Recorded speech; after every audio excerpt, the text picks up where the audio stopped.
Good evening, people. How are y'all? I just thought I'd come on to a wee video since I haven't been on in a few days. I've not really been that busy apart from kind of reading up on stuff and just helping my kid's mum and looking after my kid. Um, I was at I met a guy today from the Scottish Violence Reduction Unit. And I don't know if any of you have ever heard of that, but it was set up to tackle like the back at so that it was like in 2004 2005 there was like a spike in knife crime in the west of Scotland especially, and there was a lot of murders, which was all kind of related to the kind of street gang culture that we have here. So I had actually kind of read up on them like ever since I went to prison. Well, I went to prison in 2003 and they were formulated in 2005. So um, any kind of piece of literature or whatever that I could find on the Violence Reduction Unit, I would read it obviously, because they were basically set up to I don't want to say tackle people like me, but this was the reason why they were kind of set up. And I actually met a couple of them in prison in 2014, I believe it was. They came in to do some talks and stuff. Um, Quite interesting, but yeah, it was a good chat. So that's that. I was supposed to go to Edinburgh today to do my volunteering, but I slept in like a fool, and my legs are still killing me from my class last week. But shit happens, and you just need to roll with the punches. Um, my textbook came the other day. um, this was actually written by the guy who caught Ted Bundy and the Green River Killer. Worth its weight in gold. I paid an arm and a leg for it, but as I said, worth its weight in gold, because everything that I read on crime is usually from the point of view of the offender. It's never really from the point of view the person that caught the offender. So it's always good to look at both sides of that kind of dichotomy, and I'm sure it will be very interesting. It's basically analysing the modus operandi and the signature characteristics of serial killers. Now, this video, you could call this person a serial killer, but knowing the context of a kind of a sexual predator.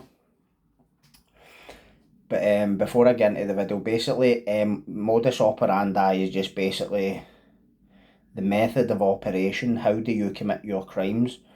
Like, basically, if you were going to rob a bank, like how do you just walk in with a gun and just start shooting shots in the ceiling and tell everybody to hit the deck?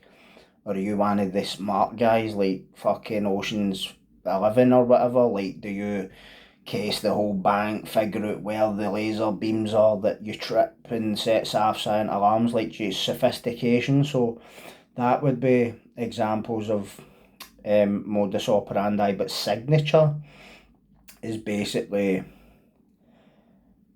the psychological imprint left on the victim. So something that the perpetrator has to do to fulfill some sort of need, which tells you an awful lot about the person that commits that offence, and that's how the profiling all starts.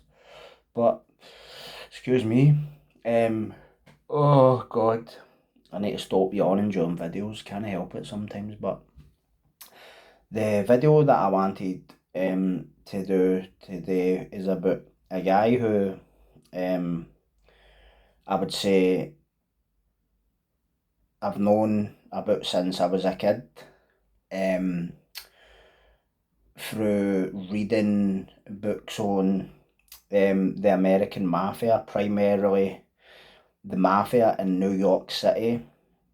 And for anybody who's been living under a rock, or this isn't your generation, these are basically organised crime families, and there's 5 of them in New York City. And the person that I'm going to be speaking about is a guy by the name of Salvatore Gravano, who is basically is known as Sammy the Bull. Now, for those of you that may have never heard of this guy, Sammy the Bull Gravano was a guy who was inducted into the Gambino crime family in the 1970s, and basically rose through the ranks to become the right-hand man of a guy by the name of John Gotti, who was the boss, and very, very well-known crime figure growing up like this. Well, I was born in the 80s, right, but known about this case since I was like 10 years old. Read every book, read it back to front, upside down, the lot, because as I said, when I was a kid, these were the kind of people who me and a lot of my friends aspired to be like, but in the Scottish context, obviously, because we're no Italian and we don't have like crime families where you get inducted and all this kind of stuff. But we have obviously organised crime, as every culture does. But the reason that I wanted to talk about Sammy Gravano is because there's a lot of stuff that's kind of put out there that I feel is just kind of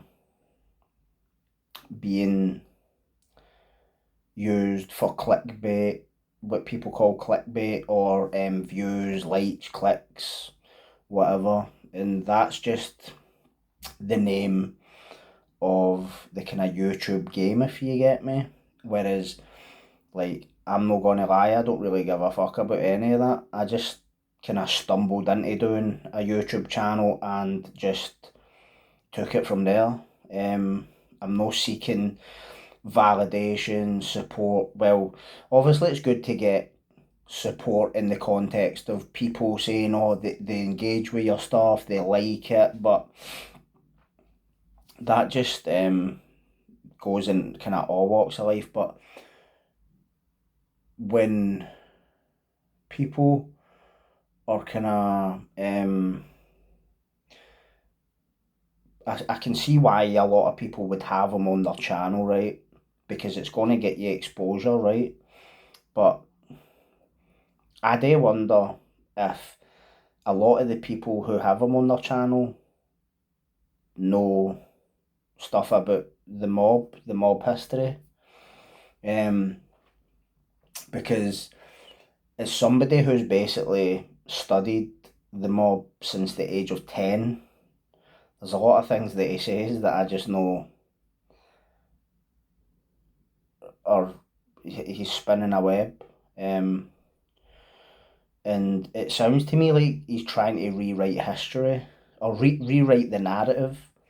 And by the narrative, what I mean is the Ravenite tapes, which was basically the the recordings that the FBI used to send John Gotti to prison.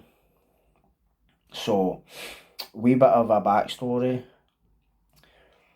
So, John Gotti basically launched a coup against the guy who was the boss before him, right? And so it was basically a conspiracy to murder this guy, right? And John Gotti had approached this guy by the name of Frankie DeChico, who was like Sammy the Bull's kind of, I don't want to say sponsor, but probably a bit more of a mentor role. And the reason that John Gotti approached Frankie DeChico and Sammy Gravano is because Frankie DeChico was basically very, very close to the guy who was the boss before John Gotti, a guy by the name of Paul Castellano, right? And when Paul Castellano was made the boss of the Gambinos, what had basically happened was it fractured the family into two camps. There was like the Della Croce faction and the Castellano faction. Now, the guy, Neil Della Croce, was basically John Gotti's mentor, and but Neil Della Croce was also the right hand man of Paul Castellano. And it was said that Paul Castellano wasn't what you would call a street guy. He was more refined, white collar, grew up in very different circumstances from John Gotti. John Gotti grew up dirt poor, had nothing, clawed for everything he had. But Paul Castellano kind of had a lot of businesses. His family were in business, like butcher shops and all this kind of stuff. So the guy kind of, he never had to struggle for anything, as opposed to a lot of the other guys who were like the jawbreakers and the the head crackers and the hijackers, if you get me. The guys that were in the trenches. But if you ask me, the biggest mistake that Paul Castellano made when he became boss was to keep Neil Della Croce as the second in command. What he should have done was remove him from his post and what they call break him, which means basically demote him to the lowest position, and then it leaves him with no power in the family. Because, in my opinion, if he had done that, I don't think John Gotti would have came to be, if you get me. Because John Gotti probably got a lot of exposure and pull, clout, whatever you want to call it, through being Neil Della Croce's kind of, in effect, Neil Della Croce's number two, if you want to look at it like that. So it left Gotti with a lot of power, which he inherited when Neil Della Croce passed away. But the conspiracy kind of formed when John Gotti's best friend and his brother were caught dealing in huge amounts of Class A. And I believe John Gotti's best friend, a guy called Angelo, he was caught on tape talking about stuff he just shouldn't have been talking about, right? So obviously this was creating this kind of killer be kill situation, at least in John Gotti's mind. But I don't know why Paul Castellano waited so long to, if he was going to kill him, why did he not just do it? But anyway, John Gotti had approached Frankie DeChico and Sammy the Bull, and they killed the top man and made John Gotti the top man. He took this guy's place, so usurped his position, if you want to look at it like that. But when John Gotti became boss, there was, obviously you've got to expect, or when you're talking about organised crime, especially this level, there's going to be a lot of violence, right? That's just par for the course. So as you can imagine, so John Gotti had beat 3 trials, right? He found like not guilty like 3 times, leading to this kind of major high profile newspapers following him about, reporters turning up everywhere he went, and just the guy was, it was like he became this kind of, answer that these newspapers were looking for, because it was like they'd never seen anything like this before, because all the other gangsters prior to him were all these kind of old, drab looking guys who would just spit at them, swear at them, or no answer a question, whereas he would be walking past them smiling and commenting about stuff, whatever. So by the time John Gotti had been arrested for the final time, he was arrested with Sammy Gravano and another guy. And on these FBI recordings, John Gotti can be heard he's just talking. He sounds like, I actually have some of the transcripts from this book. It's called the Gotti tapes, right? And it was the only Gotti book I'd never read, and it's not actually a book, it's just transcripts, the FBI transcripts made into a book, right? And when you're reading it, to me it sounds like he's just venting, like venting somewhere where he feels he can vent. And Sammy's in some of the tapes as well, but John's on these tapes talking about murders that he's sanctioned, and that's just not going to end well. But by the time the FBI had arrested them, obviously they have to play the tapes for them in court, and there was talk of Sammy saying like he was going to like do X, Y, and Z, but you can obviously say that when you're not in that position. Maybe he felt that, I don't know, but the guy basically become the most kind of well-known and infamous mob turncoat in the history of the mob, if you want to call it that. I can't think of any other more significant ex-mafia member who's went to work for the FBI and testified. But I believe in the indictment he was charged with 3 murders. I think it was 3, right? Not 100% sure, but he, after doing like a year in prison on remand, he contacted the FBI through his wife and offered to work for the government. Basically, his words were, I want to go from our government to your government." And obviously the FBI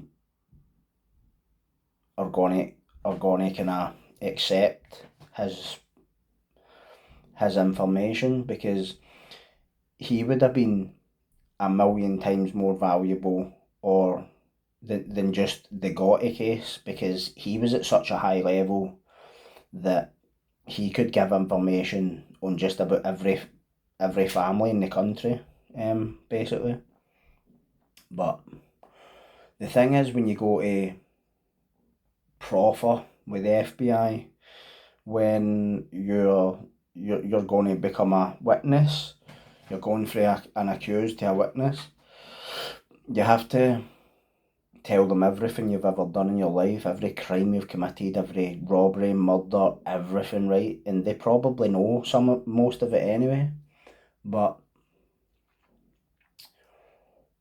Sammy Gravano had confessed to 19 murders. 19 fucking murders, man.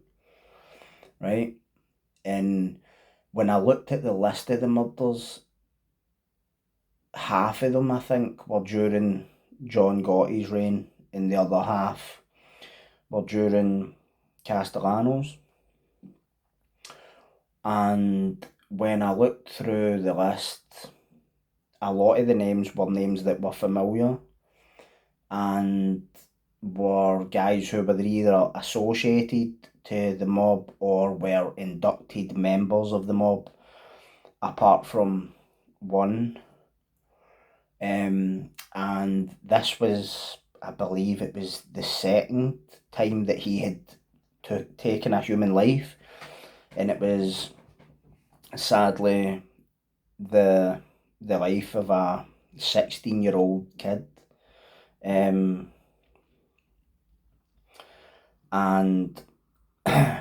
the obviously none of us know what happened apart from the people who were there, but the actual story that Sammy Gravano is putting out there is basically he'd been assaulted by these guys, right? I think it was a biker gang or something, and went back looking for revenge with his then partner in crime, a guy called Louis Milito, right? And by by accounts for what I've read, right, Louis Milito was supposed to be a fucking brick shithouse built like the side of a fucking dump truck, right? Just big guy. And ironically, he was one of the murders that John Gotti and Sammy, well, they were charged with. John Gotti was convicted for it, obviously. But this kid, I think he was just walking home one night, and according to Sammy, he was in the back of a car with a smashed shin bone, and he said that this 16-year-old kid jumped in front of Louis Milito when he had a gun trying to shoot somebody, and killed him. Now, I've been in some crazy situations in my life, even at 16, right? And I remember being that age, and obviously, I imagine I would have had a different life for this kid at 16, because obviously I'd been in prison and all that shit. But when you're even if you were a 16-year-old who had never been in prison in any life like that, whatever, you would still get the vibe of somebody who was a killer. And Sammy Gravano was already a killer by this point, and I bet my socks that Louis Milito was a killer by this point. And if you've ever been around people like that, you just pick up on these guys are dangerous, right? And that's what makes me think to myself that what is the odds that a 16-year-old kid jumped in front of Louis Milito's gun, and do you know what I mean? It just, what part of that makes sense? Doesn't make any fucking sense to me. And the thing is that Louis Milito had been murdered, say, 10 years after this murder. Was it 10? Something like that. And he was actually murdered by Sammy and another guy. Well, there was a few of them there, but the kind of story that was supposed to have come out was Sammy had approached John Gotti and said, Louis Milito is bad mouthing you. I think you should kill him.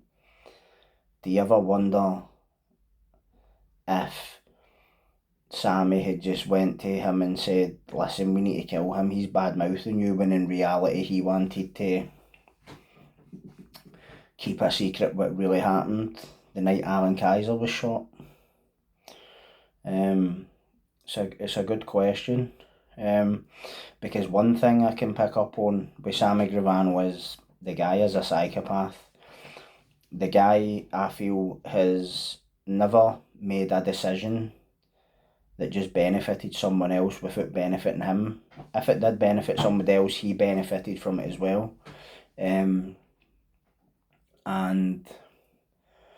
when I watched him on some interview, they were saying, like, do you feel remorse? Do you ever wake up in the middle? And he's like, no. Like, it's like the guy's been granted absolution by God himself, and I mean that metaphorically, like, I mean in the US government, do you know what I mean? And there's just no doubt, I believe him when he says that he's no remorse. Just absolute, just a, not a nice person, just a fucking cockroach, know what I mean? And when I'm not gonna lie, I don't watch a lot of his videos, like, they're no, I don't feel he's been, like, truthful a lot of the time. I feel like a lot of the stuff he's saying he's kind of embellishing shit and all that. He could be telling the truth, but come on, the guy's is in his own words. He's a master manipulator. He's a master double crosser. What's the odds he starts telling the truth at this age? He's fucking 80 years old or something. No chance, man. Fuck's sake. But the fact that somebody can commit the crimes of that magnitude and be given any kind of absolutions, just, especially when he's talking about killing a 16-year-old kid, you know what I mean?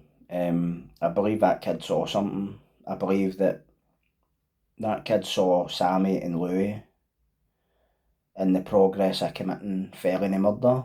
Well, no, felony murder would be when they killed Alan Kaiser, I think, but I believe that kid walked right into something, and I believe the two of them decided, we have to kill you. You've seen our faces, 100%. It fits his style, if you ask me. I don't know if the kid was known to him or whatever, but it's just a shocking case, man. Not a nice person, to be honest, and obviously, like, he's been on a lot of channels and all this stuff, but some of the things he says just don't add up to me, and I'll give you an example of that, right? So after Sammy Gravano left witness protection, he got involved in selling drugs. Now, when he was caught selling drugs, right, he used to always criticise the fact that John Gotti allowed his oldest son, to be inducted into the Gambino family. But the irony of that statement is Sammy Gravano had his whole family involved in a drug ring, his wife, his daughter and his son, and all of them were charged. But him and the son got prison time. He got 20 years, I believe the son got 9. And I think the daughter and the mum get probation. And that just kind of, how can you criticise somebody for inducting their son into the life you were involved in yourself, but then you get your son selling drugs? Like, this is what I mean about this guy's mind. It's like, if it benefits me, then it's okay, but fuck everybody else.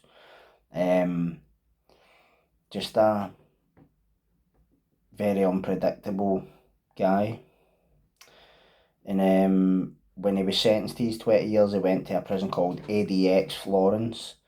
And ADX Florence was like the only level 6 penitentiary in America.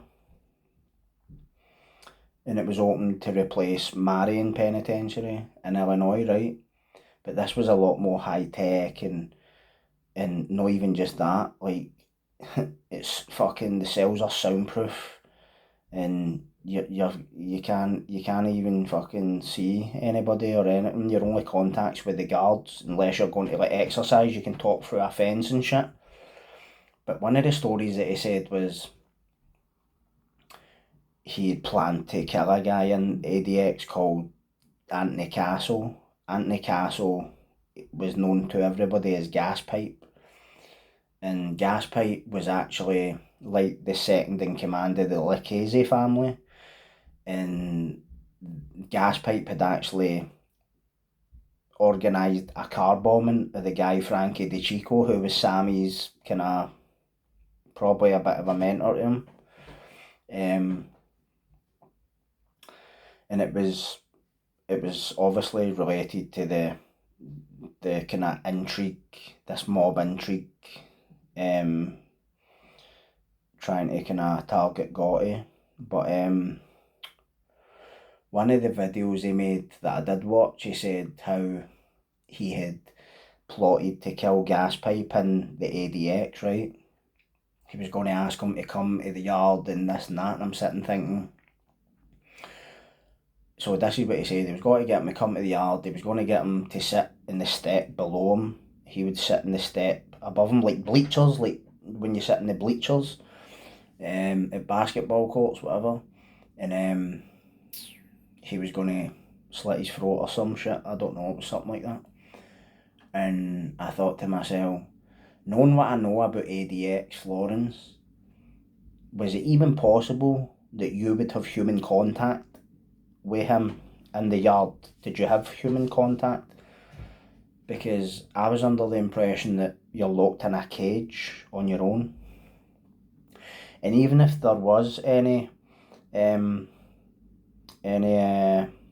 contact with any other inmates in the yard, what's the fucking odds they're going to put those two particular guys in the yard together? No, I'm not saying the American prison system does nothing like that happens there, because it does. Plenty of scandals, if you want to look it up, setting like guys up to go in the yard with enemies and the two of them fight to the fucking death. Cochrane was one of the main prisons it was kind of, but imagine it's everywhere. But in a place like the ADX, I don't know. And the weird thing is, John Gotti wasn't just the only guy Sammy testified against. There was like 200 people or something. Chin Gigante was one of them. There's a long list of Gambino guys, murders that Sammy himself had orchestrated, but he's testifying against the guy who pulled the trigger. You can't make this shit up. But I do believe the FBI saw the bigger picture there. Like, he could bring down everybody, not just his own. But when he had been, when he testified against Gotti, the feds were already looking for Gaspipe, and he was on the run, and actually this Gaspipe was an absolute maniac.